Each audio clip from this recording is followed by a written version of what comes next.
जय जय जय गणनायका, जय जय विघ्न विनाशका, हे शुभमंगलदायका, विद्याबुद्धि प्रदायका, गजवदना गौरीनंदना, गजवदना गौरीनंदना, गंगाधर शिव शंभो नंदन, गंगाधर शिव शंभो नंदन, जय जय जय गणनायका, जय जय विघ्न विनाशका.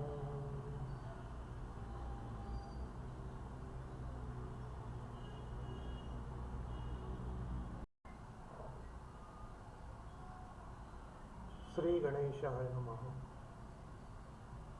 जे जे आपणासी ठावे ते इतरा शिकवावे,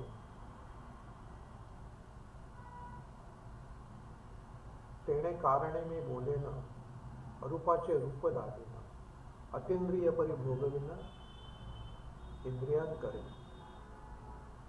ज्ञानेश्वरी महाराजांची मुलगी आहे मी, आणि मला ऐन तारुण्यामध्ये ज्ञानेश्वरी वाचण्याची बुद्धी झाली. त्याच्या अगोदरचे एपिसोड सांगतो तुम्हाला. माझी स्मृती म्हणजे की मी इयत्ता 8वीमध्ये होतो. एके दिवशी पिऊन आला वर्गावर आणि 2 मुलांची नावं घेतली. त्यात माझं एक नाव होतं आणि म्हणाला, तुम्हाला खाली बोलवलंय, गाडीत जाऊन बसायचं. काय समजलं नाही. मी माझं दप्तर तो जो दुसरा मुलगा होता त्याच्या घरी ठेवलं, कारण त्याच शाळेमध्ये तो राहायला होता. त्याच्याकडे मी दप्तर ठेवलं आणि खाली एक मोठी गाडी होती. मला वाटतं त्या काळची डॉज असेल बहुतेक. त्या गाडीमध्ये मी जाऊन बसलो. साधारण 10-20 मुलं होती त्या गाडीमध्ये. आणि ती गाडी मधल्या सुट्टीनंतरची वेळ झाली. मधल्या सुट्टीनंतर तो आला होता आणि मी त्या गाडीत बसलो आणि तिकडनं आम्हाला धर्मक्षेत्राला नेण्यात आलं. ते एवढं वय नव्हतं की मला कुठे नेत आहेत आणि काय करतायत. मला निवडलं गेलं आहे एवढा एक आनंद होता काहीतरी, आणि काहीतरी नवीन बघायला मिळतं याचा आनंद होता माझ्याकडे. त्या गाडीतून आम्हाला धर्मक्षेत्राला निघालं आणि तिथे गेल्यानंतर लाईनीने आम्हाला तिकडे दर्शन देण्यात आलं. तर दर्शनामध्ये जेव्हा लाईन लागलेली होती तेव्हा एका ठिकाणी मी आलो आणि तिथे बघितलं की एक फोटो होता. मोठ्या एका मुलाचा फोटो होता आणि आश्चर्य म्हणजे त्या मुलाचा चेहरा आणि माझा चेहरा सेम होता दिसायला. मला ते लक्षात राहिलं की अरे वा, म्हटलं मस्त वाटतंय म्हणून असं. आणि नंतर पुढे गेलो. तिकडे एक देखावा तयार करण्यात आलेला होता. तो म्हणजे ट्रेनचा छोटा देखावा करण्यात आलेला होता आणि ती छोटी ट्रेन तिकडे त्या टेबलवर फिरत होती आणि ते बोगद्यातून जाते वगैरे, असं तो देखावा निर्माण केला, जो आम्हाला दाखवण्यात आला. आणि नंतर पुढे गेलो तर सत्यसाईबाबांचा मोठा फोटो होता. त्याच्यासमोर आम्हाला नेण्यात आलं आणि तिकडनं आम्ही आपले हात जोडले आणि तिकडनं त्या ओळीने बघितलं आणि निघून गेलो आम्ही तिकडनं.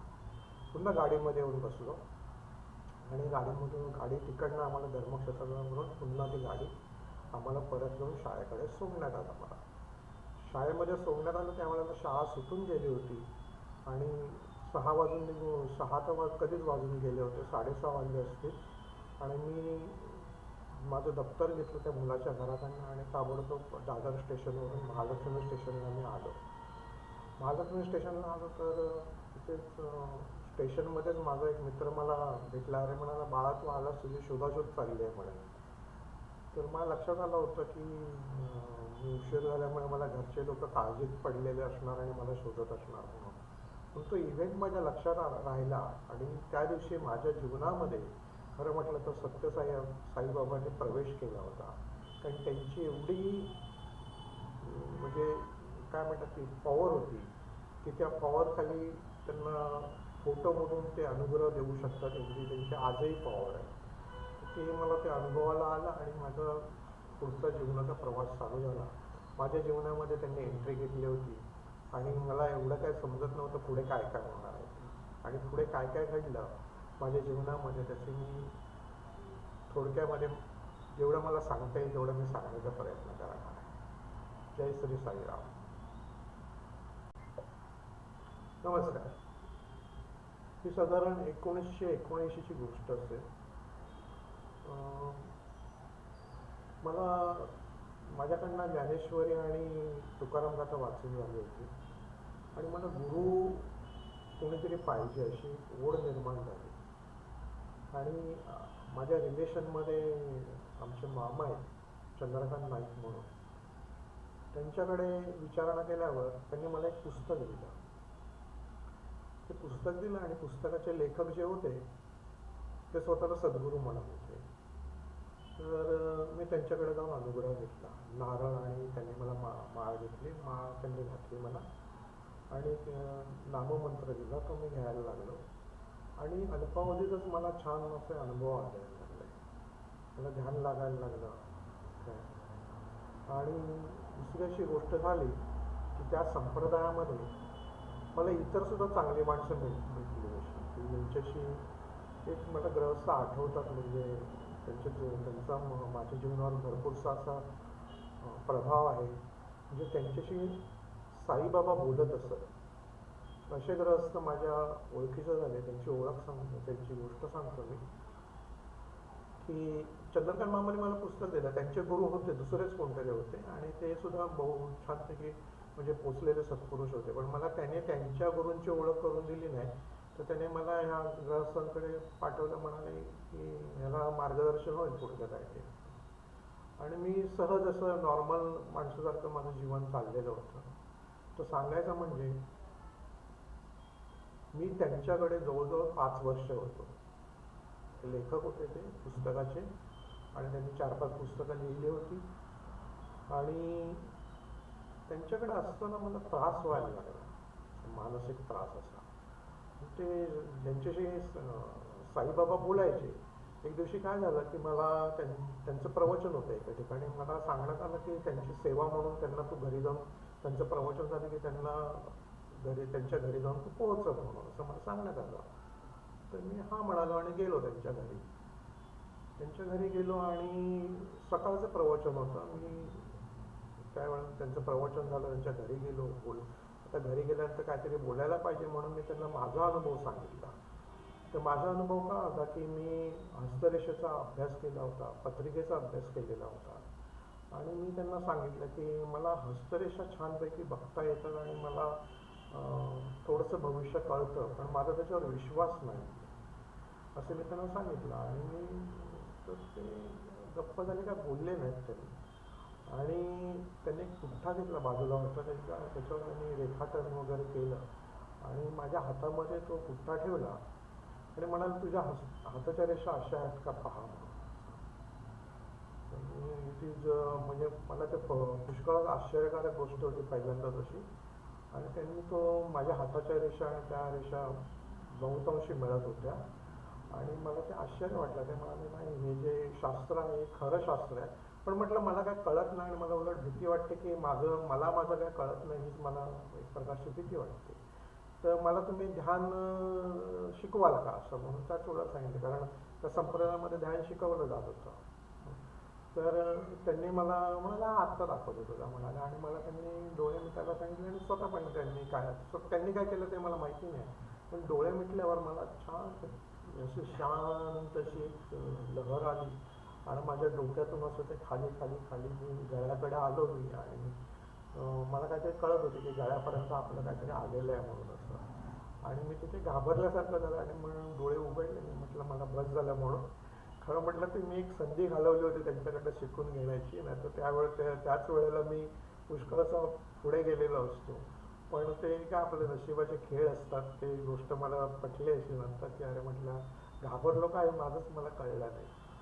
पण जाणीव झाली की हे सत्पुरुष आहेत म्हणून असं. आणि मग त्यांच्याकडे मी जायला लागलो आणि मग त्यांनी मला सांगितलं की तू साईबाबांची जी पोथी आहे साई सच्चरित्र ते तू वाच, तुला आराम पडेल किंवा तुला जो त्रास होतोय तो निघून जाईल म्हणून. आणि अशा प्रकारे मी ती साई सच्चरित्र पोथी वाचायला घेतली. त्या लेखकांची प्रवचनं चालायची चर्नी रोडला थिएटरमध्ये ते मला माझ्या घरी एक दिवशी आले म्हणजे जाताना आणि मला म्हणाले, काय चाललंय तुझं हे, कसलंही चरित्र वगैरे वाचतोस तू. तर मी ओळखून गेलो होतो की मी ह्यांच्या कक्षेतून आता मी बाहेर पडतोय, त्यांना कळतंय, त्यामुळे त्यांना खालीवर होतंय त्यांचं. तर मी काय बोललो नाही त्यावेळेला. त्यावेळेला माझं लग्न पण झालेलं होतं आणि मी काय बोललो नाही त्यांना आणि मी समजून गेलो की हे खरे सत्पुरुष नाही आहेत म्हणून.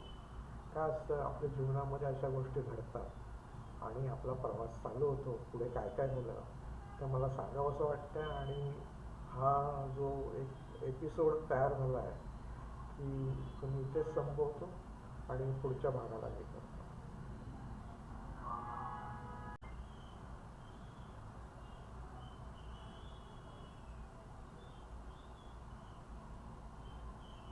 1980 साल म्हणजे माझ्या वयाच्या 25व्या वर्षी माझं लग्न झालं. लग्नाला ते लेखक आले होते आणि सुरुवातीचा काळ होता काय माझा आणि मी त्या संप्रदायामध्ये इंट्रोड्यूस झालेलो होतो आणि छानपैकी कार्यकर्ता म्हणून माझी तिकडे नोंद झालेली होती.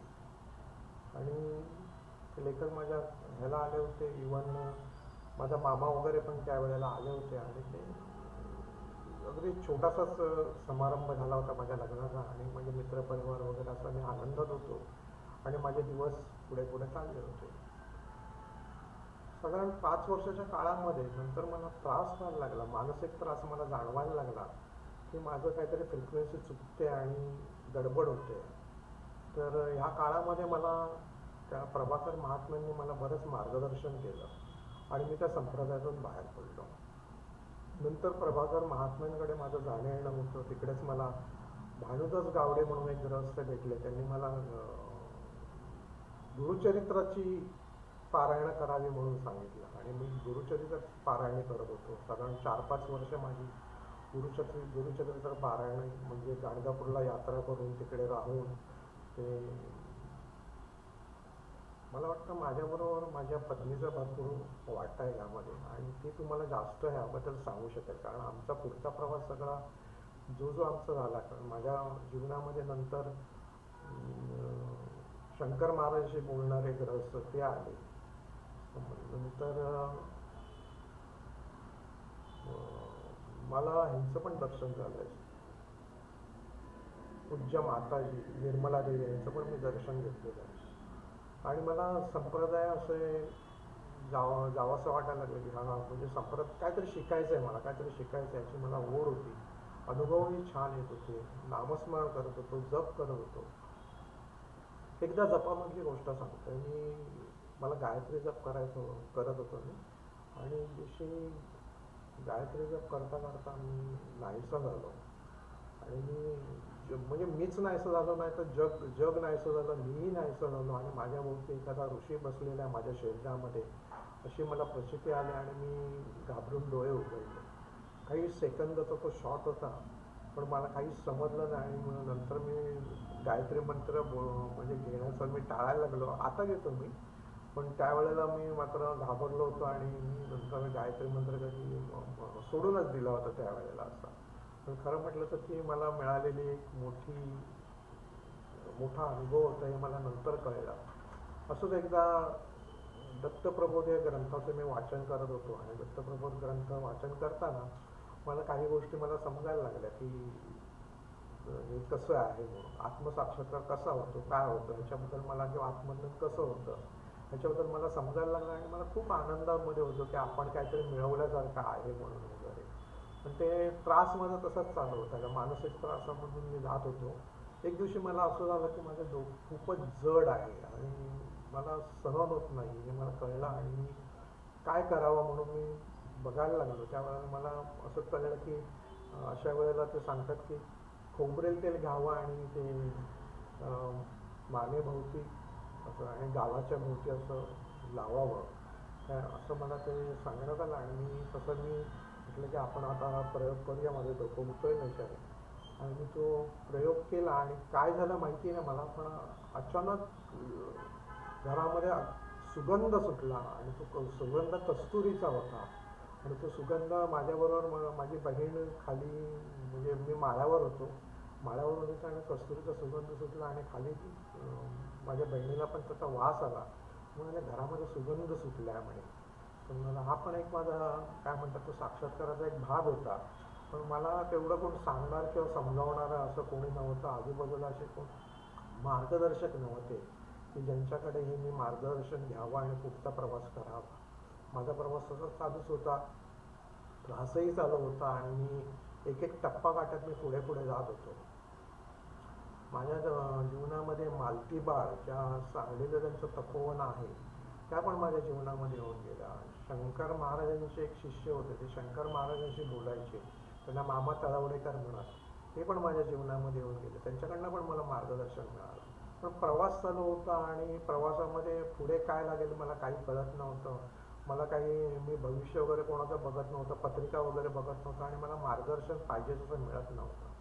शेवटी अशा ह्याच्यामध्ये आलो मी की 1999 साली मी कंटाळून नोकरी सोडली. मी बँकेमध्ये एम्प्लॉई होतो, क्लेरिकल जॉब होता माझा. मला कॉम्प्युटरवर होतं, पगारही चांगला होता.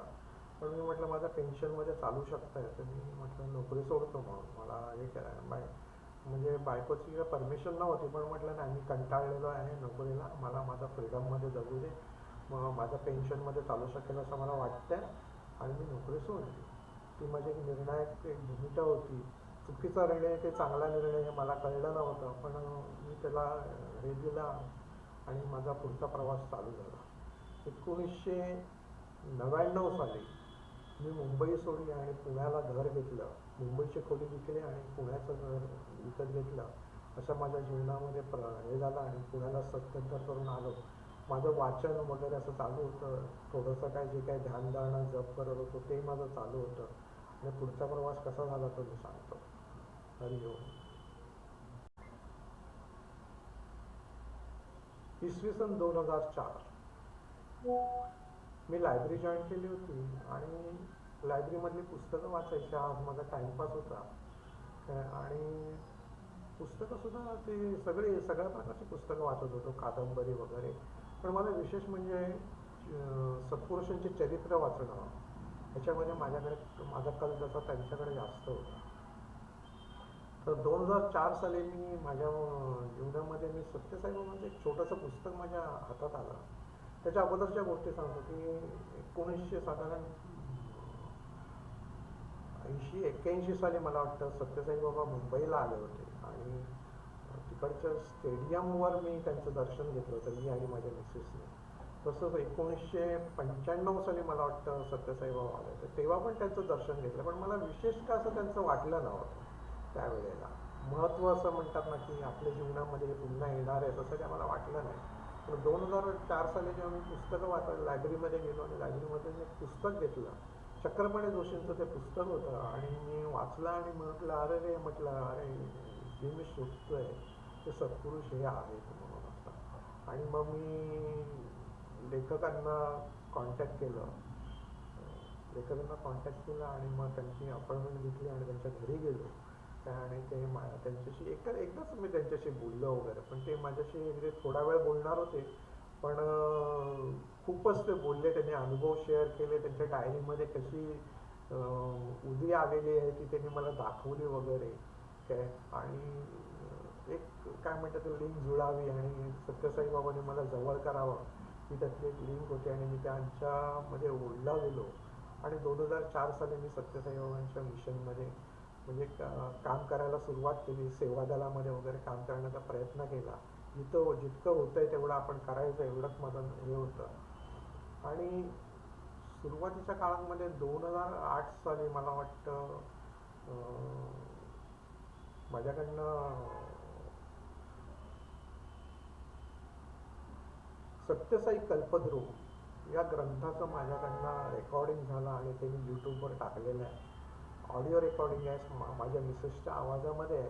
त्यावेळेस सुद्धा मला छान छान अनुभव आले, ते पण मी तुम्हाला शेअर करेन. आणि साई सच्चरित्र ते पण मी वाचलं. साई सच्चरित्र वाचताना मी जेव्हा रेकॉर्डिंग करत होतो, एकटाच करत होतो, मी वाचायचो आणि माझं ते रेकॉर्डिंग चाललं होतं कॉम्प्युटरवर. आणि म्हणजे एकदम एका मूडमध्ये येऊन मी ते वाचत होतो आणि 18 अध्यायापर्यंत मी वाचलं आणि मला ते जमेना. मला त्यावेळेला साईबाबांनी दर्शन दिलं आणि मी म्हटलं की ह्याच्यापुढे मला जमत नाही आहे. माझ्या मिसेसला मी सांगितलं की तू ह्याच्या पुढचं रेकॉर्ड तू वाच, मी तुला तुझं रेकॉर्डिंग करतो. आणि त्याच्या पुढचं रेकॉर्डिंग माझं सगळं मी रेकॉर्डिंग केलं आणि तिच्या आवाजामध्ये ते रेकॉर्डिंग आहे. साईबाबांचं साई सच्चरित्राचं निंबाळकरांनी जे ट्रान्सलेशन केलेलं आहे त्या ग्रंथाचं रेकॉर्डिंग मी केलं आहे. आणि त्यावेळचे पण मला छानपैकी अनुभव आले. ह्या सत्यसाई कल्पद्रुमच्या वेळेला मला एक गृहस्थ भेटले आणि सत्यसाई कल्पद्रुमच्या अगोदर मी जगदोद्धारण कारण हे पुस्तक जे आहे, लेखक त्याचे प्रशांत पालेकर म्हणून आहे, ते मी वाचलं आणि मिसेसने पण वाचलं. आणि मिसेसने पालेकर म्हणून त्यांना कॉन्टॅक्ट केलं. तिच्या मामाचं पालेकर म्हणून रिलेशन होतं. तर तिने त्यांना सांगितलं की पालेकर तुम्ही तुमचे काय वगैरे, आणि ओळख निघाली आणि पुढे त्यांच्या घरी येणं जाणं पण झालं आमचं. म्हणजे आमचं कॉन्टॅक्ट होत राहिले एकमेकाशी. आणि त्यांनी मला सत्यसाईबाबांबद्दल सुद्धा मार्गदर्शन केलं त्यांनी सुद्धा. तर ते सुद्धा सांगण्याचा मी प्रयत्न करेन या एपिसोड्समध्ये. ओके, साईराम.